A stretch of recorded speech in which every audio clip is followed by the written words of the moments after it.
I was at an event on AI for science, a panel discussion here at NeuroIPS conference. The panelists discussed how they plan to replace humans at all levels in the scientific process. So I stood up and protested that what they're doing is evil. Look around you. The room is filled with researchers, most of them young. They are here because they love research and want to contribute to advancing human knowledge. If you take the human out of the loop, meaning that humans no longer have any role in scientific research, you're depriving them of the activity they love and a key source of meaning in their lives.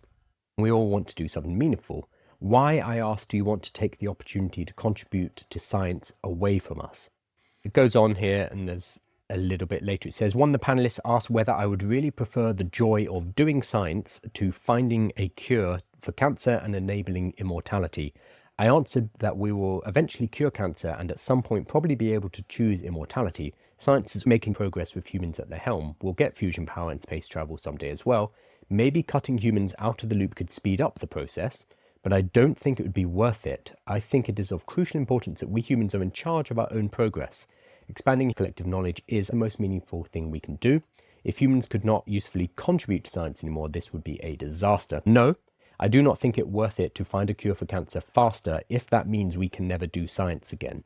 Woo! So this guy is basically saying, I don't want AI taking jobs from scientists because the process of doing science is super important and we don't want to make all these young people, all these researchers out of their job.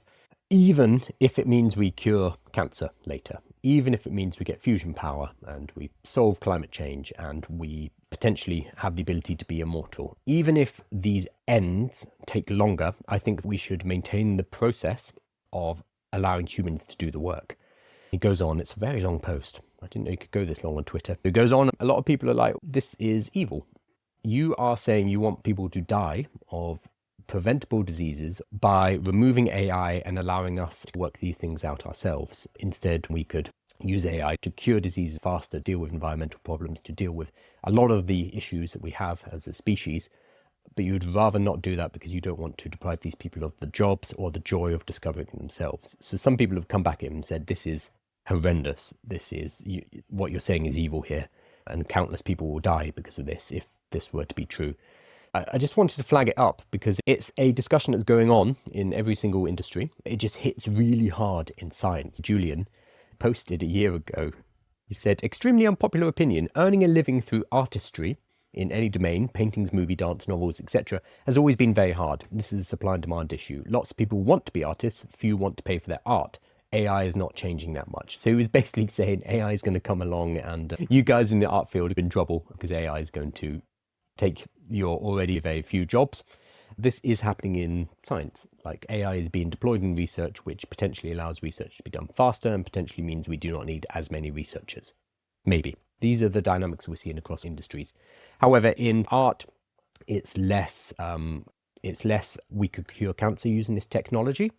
So maybe we should be using it. And I see a lot of people talk about good uses of AI and bad uses of AI. And this is, in fact, something I talked about yesterday with that McDonald's commercial. I don't think it's particularly good use of AI, but that's for me personal.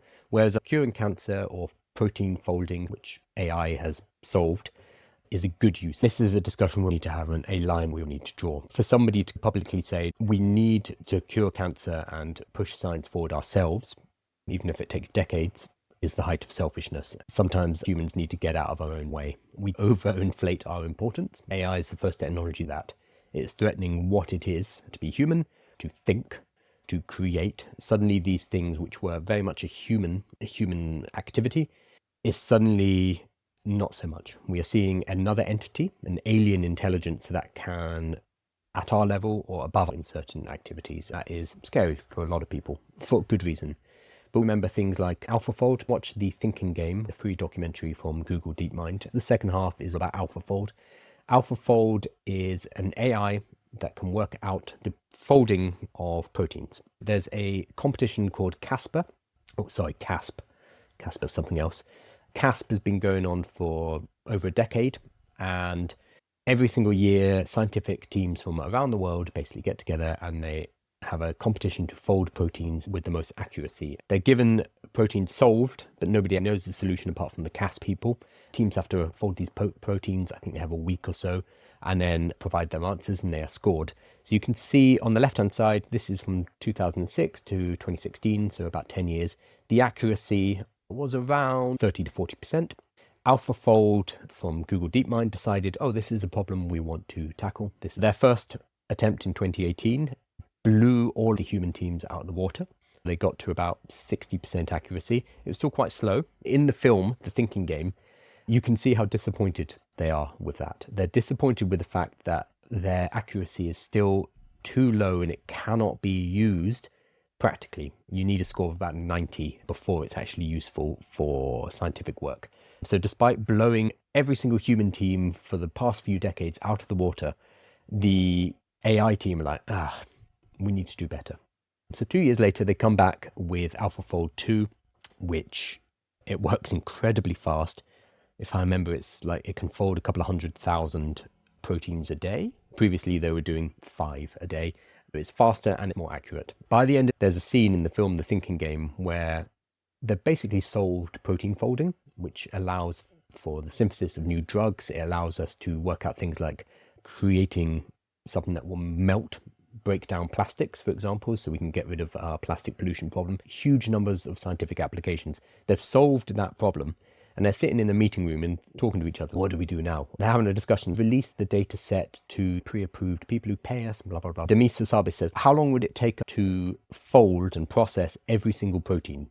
There's about 2 billion proteins, so it would take about a month for AlphaFold 2 running on full power to just blast through every single protein in the known universe. It'd take about a month. So Demis Hassabis is like, okay, do that, and then release the data. They did. So you can download the AlphaFold 2 data. All of the proteins, all 2 billion proteins, are available to scientific teams around the world as of 2020. This would have been cracked by humans eventually, but the previous 10 years, the human teams were not really making much progress. They were stuck at 30 to 40% accuracy. Then the AI team came along, trained the AI to work it out and to work out how to fold protein. And then within 4 years, took the whole competition. They removed the need for the competition because they solved the problem. And then they released all of their data.